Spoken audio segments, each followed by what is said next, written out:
ఇప్పుడు ఇద్దరు ముగ్గురు కూర్చొని ఉంటారు.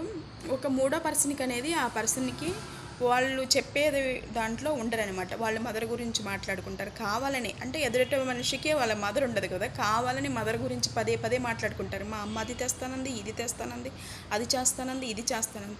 అంటే మూడో మనిషికి తల్లి ఉండదు. అయ్యో వాళ్ళకి తల్లి లేదేమో, పదే పదే దాని గురించి మాట్లాడకూడదేమో అనేసి ఉండదు. ఒకసారి మాట్లాడతారు, వదిలేయరు.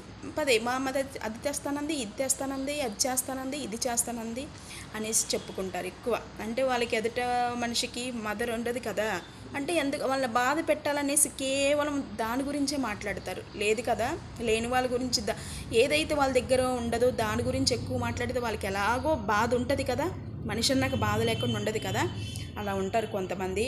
ఏదైతే వాళ్ళ దగ్గర ఉండదు దాని గురించి ఎక్కువ మాట్లాడడానికి చూస్తారు. వాళ్ళకి మేనస్ ఉండదు. మేనస్ లేని వాళ్ళు అలాగ మాట్లాడతారు. మేనస్ ఉంటే ఎందుకు మాట్లాడతారు అలాగా?